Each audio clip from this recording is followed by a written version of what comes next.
Okay. Holidays are coming up, and they're actually officially here, which means gift hunting season is on. And if you want something meaningful, personal, and guaranteed to get a reaction, Aura Frames is the gift that delivers every time. It's not just something that you wrap, it's something that shares memories. Because Aura isn't your average picture frame, you can preload the frame with photos before gifting it, so when they plug it in, the memories are already there.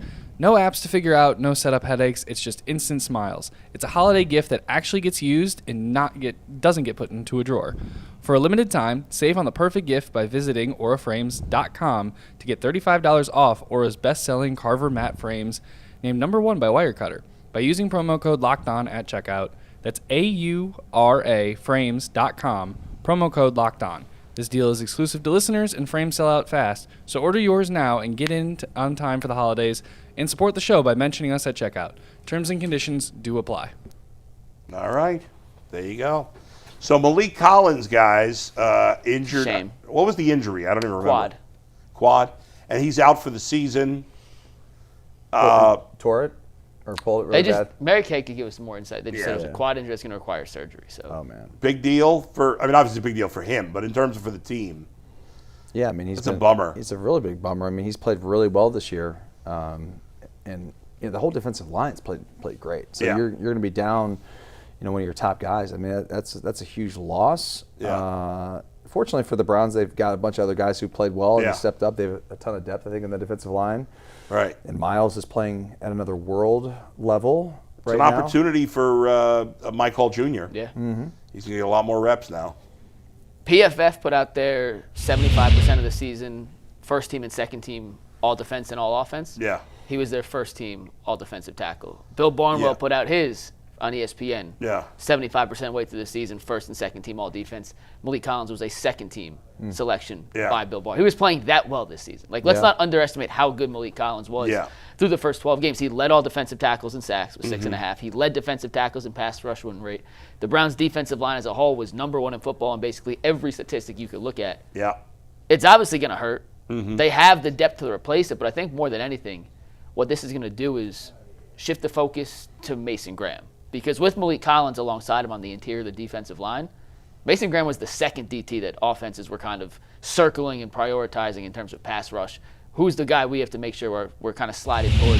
Obviously, Miles on the outside is the #1 priority every single pass rush opportunity, but Collins was the guy. Now it's going to be Mason Graham.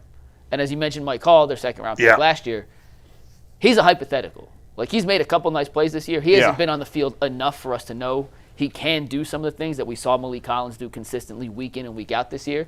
So it's a good opportunity for him, but I'm now more curious, how is Mason Graham going to handle being the #1 defensive tackle on this defensive line, play after play after play? Do we know that? Do you know that, are they really game planning that way? I don't know how often. I mean, I don't know enough about how offenses game plan.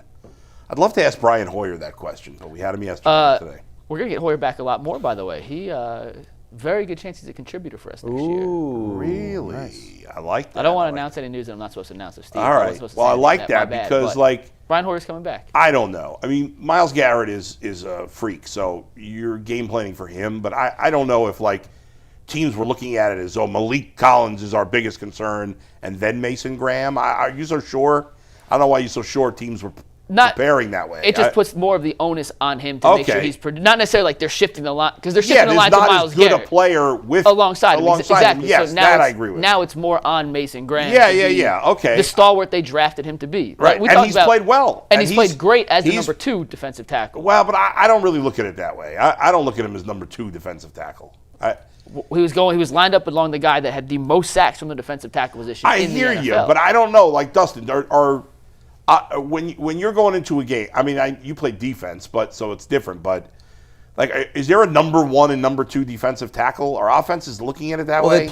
Most defensive lines play 10 guys on their defensive line. Right. It's the most rotated position probably in the sport. Sure. So no, I don't think that there's. I mean, you may obviously be aware of if one guy is significantly better. If you got to block Aaron Donald, that's your #1 defensive tackle. Let's make sure we got 2-3 guys in this guy at all times. But no, I mean, outside of Myles Garrett, I don't know that there's anybody that they're Right. I don't know that. I don't know. The know onus goes on Mason Graham now to not produce at Maliek Collins' level, but he knew he had a guy next to him that was getting to the quarterback Right. if not more frequently, as frequently as any other defensive tackle in football. That I can see. Now it falls on Mason Graham to be able to kind of replicate that level of success that I agree. alongside of Mike Hall as opposed to a Malik Collins. I just don't. They're not shifting the I line just to don't know Malik that Collins. he's now going to face tougher matchups. No, because he's lining up over the right guard or the left guard. It doesn't matter now. I just mean now the pressure's on Mason. Yes, to maybe produce more as a sack guy. And we talked about when they got drafted number 5 overall. Yeah. Like the history of guys taken that high in the draft at that position. We're expecting more sacks. sacks. How quickly some of those guys turned into disruptive, dominant pass rushers. Yes. Graham's been really good the last couple of weeks. He has. Don't mistake sacks me. is the one part of the game we haven't had. Exactly. We haven't really seen yet. And now he's going to have to put on some of these pass rush sequences and get to the quarterback without a guy next to him who was actually getting home at a rate that was higher than any other defensive tackle in football. Probably Mason Graham was contributing to that. Exactly. Right? Exactly. And now it's not just him. He's the number one guy. But yes, we're going to be looking for more from him, even though he's playing well already. We're looking more for Mike Hall. We're looking more for Shelby Harris because these are the guys who are going to have to pick up the slack. But Mason Graham, as the 5th overall pick and a starter already, is the guy who has to, more than anybody else, pick up some of that slack of getting to the quarterback and finishing. It's obviously important. It's a big loss. I mean, I don't know that overall we're going to notice a significant difference in how the Browns defense plays because they're so talented across the board. But no doubt Maliek Collins had been, one of their best players on defense. Yeah, so it's a loss.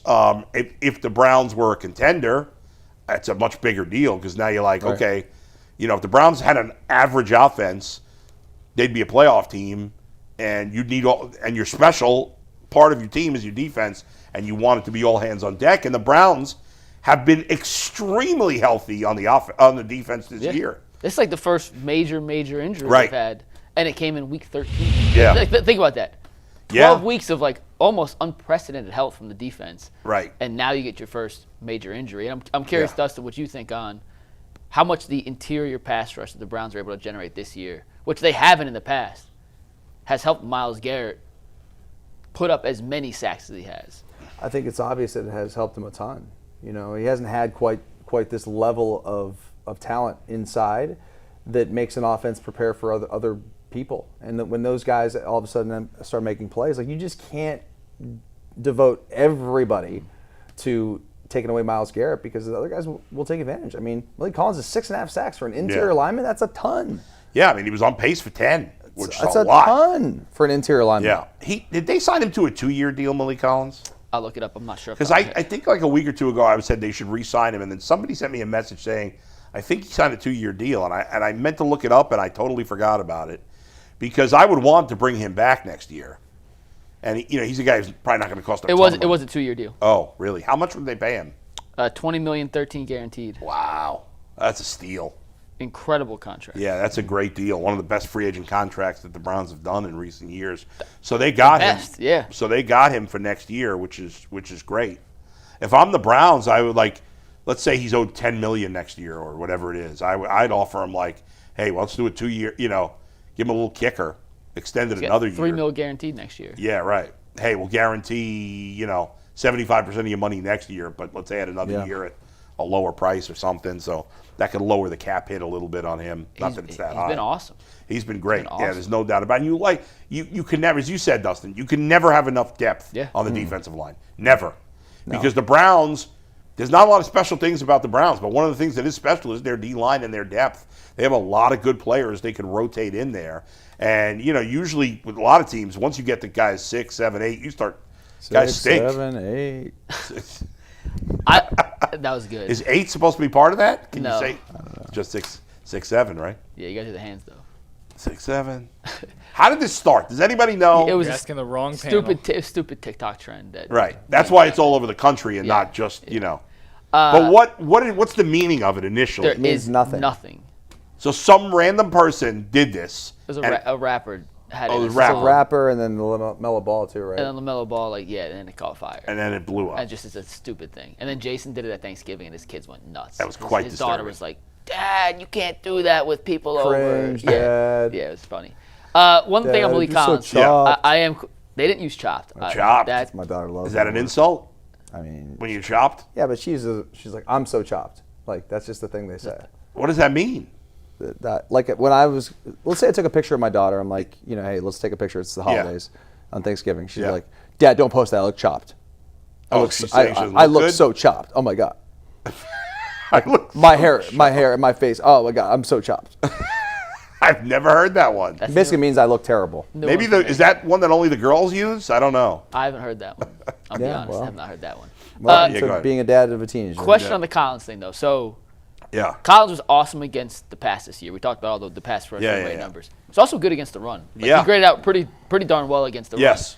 If you swap Mike Hall for Maliek Collins, and just hypothetically, I'm just thinking it's a bit of a downgrade.